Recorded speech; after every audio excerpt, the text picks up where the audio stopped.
Hey everybody, thanks for tuning in today. I want to show off a new little toy I got, a little device. This is the Sunlu filament connector.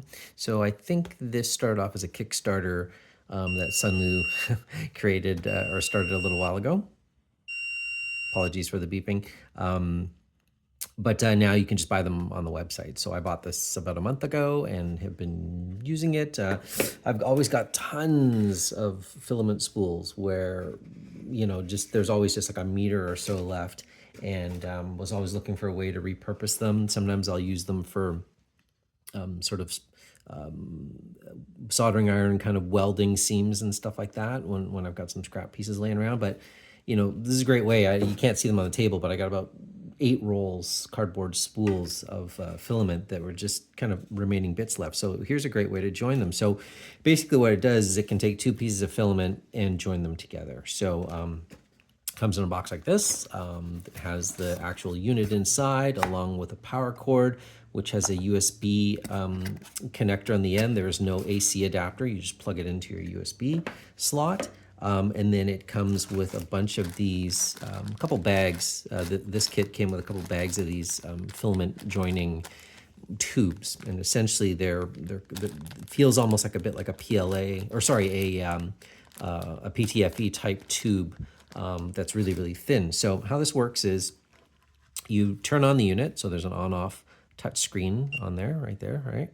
And it allows you to set the temperature depending on the type of filament that you're using. So if you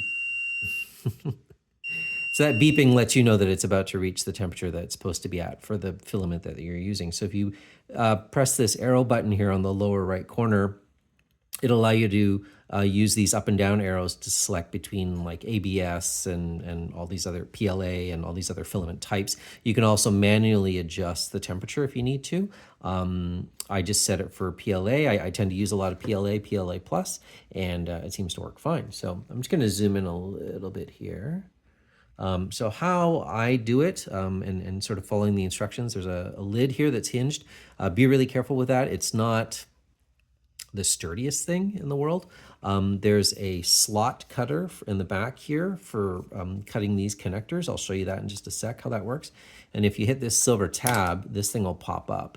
And that's essentially the heating element. So this part here, and I don't think this part is heated. I could be wrong, but I think it's just this part here that's heated. So ideally, it's already up to temperature.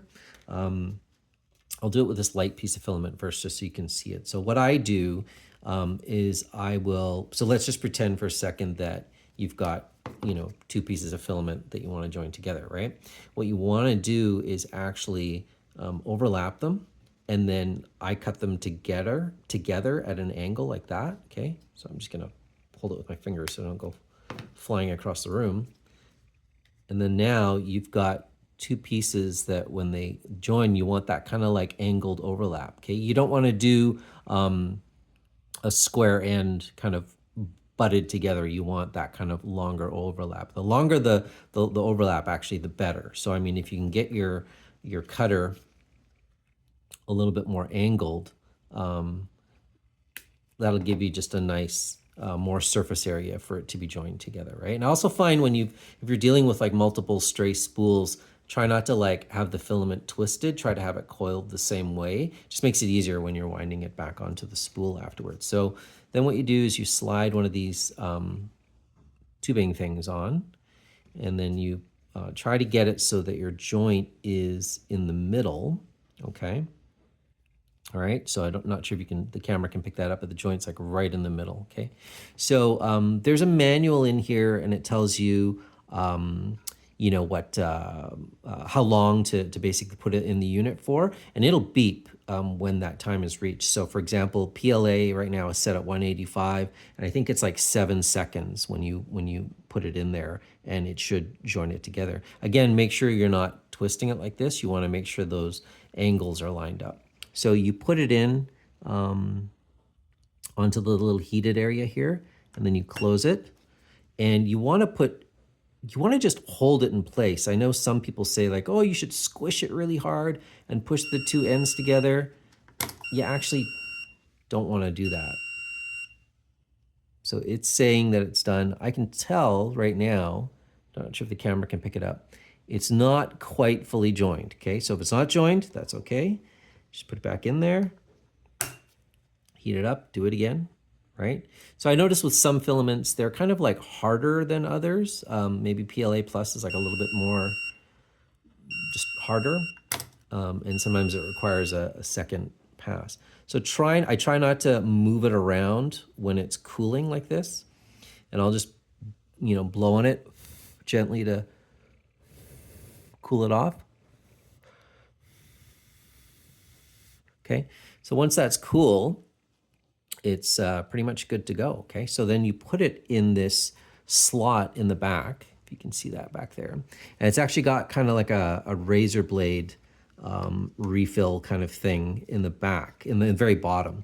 So when you put that in there and then close the lid down, there's a tab on the top of this lid that pushes down, and then it'll push it down onto that blade. So when you pop it back off, in a perfect world, there's a little cut there along the tube, and then you peel that off, right? And then there you go, your filament is joined, right? So you got to be careful not to, I find like when you're holding it in here, I literally just kind of hold it and just, I'm not really pushing in really hard. I'm just holding it and just giving it just a tiny little bit, okay? So I tried playing it with a few times, and if I put, I'll try one right now, I'll show you, where if I push it too hard, it's going to get squished, and then it's not going to be a good join. It's going to be kind of lumpy, and it's might have more difficulty feeding into your extruder. So here we go, lining it up, close that down, and I'm just going to squish kind of like a little harder just on purpose. And you'll see what that looks like. So you can see there, it's sort of like lumpier, right?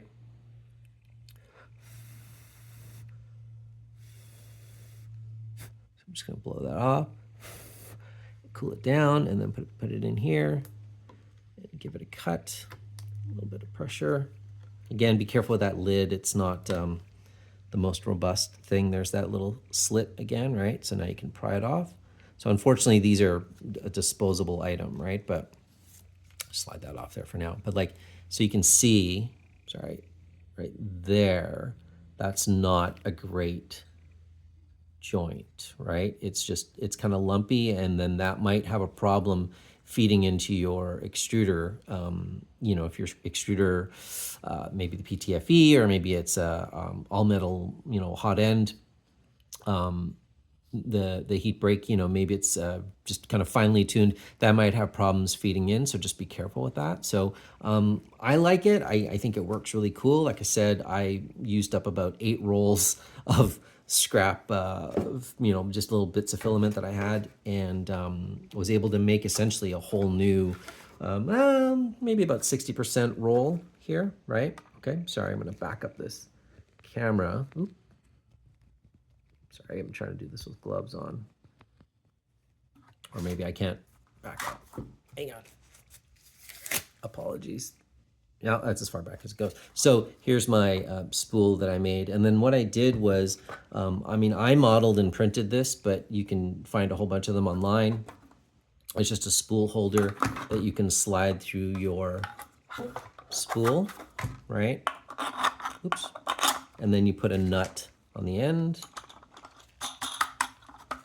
Okay, and then you can put that in your electric drill, your cordless drill or whatever, and then you can wind your filament, right? There's all these fancy devices that you can print out that will even sort of like this whole sort of carriage thing that'll allow the filament to like wind through a roll, and like it'll actually move it back and forth so your spool's nice and neat. But I just basically turn it on the drill and then just go like this by hand. And it's enough to, this isn't like my premium, I need a perfect print kind of roll. This is sort of just a roll for sort of utility use. But, I'm sure if you wound it properly, it would turn out really well too. So anyways, that's all there is on the Sunlu filament connector. I think it's a pretty cool product. And as long as you use the right technique, again, don't push too hard. don't push the filament together too hard, and let the filament cool before you remove the little tubing. It works great. So yeah, thumbs up here. Anyways, thanks for tuning in. See you next time.